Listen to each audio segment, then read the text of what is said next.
یہ سارے ہاتھ کھڑے کر کے یہ لودھی صاحب، جناب محمد صدیقی صاحب، جناب محسن ظہیر صاحب، آپ یہ جو ہے میسج میڈیا کے ذریعے پہنچائیں کہ آج کی فقہ اقبال کانفرنس میں یہ قرارداد پاس ہو رہی ہے کہ پاکستان میں یوم اقبال پر سرکاری چھٹی ہونی چاہیے اور یوم اقبال کو سرکاری سطح پر بنانا چاہیے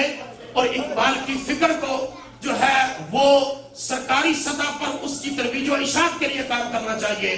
تاکہ ہماری آنے والی نسل جس وقت تک اقبال کی فکر سے آشنا نہ ہوگی اس وقت تک نہ وہ بہترین مسلمان بن سکتے ہیں نہ وہ بہترین قائد بن سکتے ہیں۔ محمد علی جناح کو اقبال نے بنایا، اس اعتبار سے ان کی فکر انشاءاللہ ویسٹ کے اندر بھی اور ایسٹ کے اندر بھی ان کی فکر جاری و ساری رہے گی۔ چشتی صاحب بہت شکریہ آپ سب لوگوں کا کہ آپ نے یہ اس حوالے سے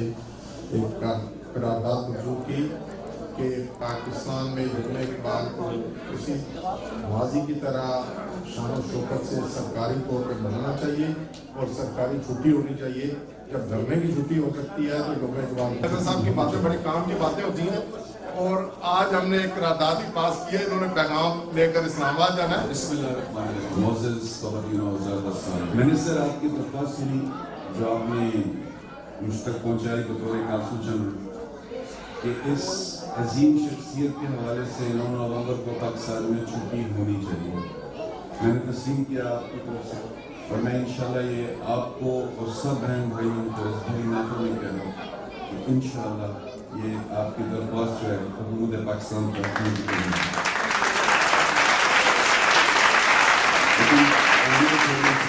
ایک بات آپ سب سے ریکویسٹ کروں گا اور یہ بات آج یہاں پہلے بولی جا چکی ہے، اقبال صاحب کی ٹیچنگز اپنے اندر انسٹل کریں، بطور والدین ان کی ٹیچنگز اپنے بچوں میں منتقل کریں، یہ بہت ضروری ہے۔ ان میں نہ صرف پاکستان زندہ رہے گا بلکہ اقبال صاحب کے کہے ہوئے الفاظ، ان کی ساری جو حکمت ہے وہ زندہ رہے گی۔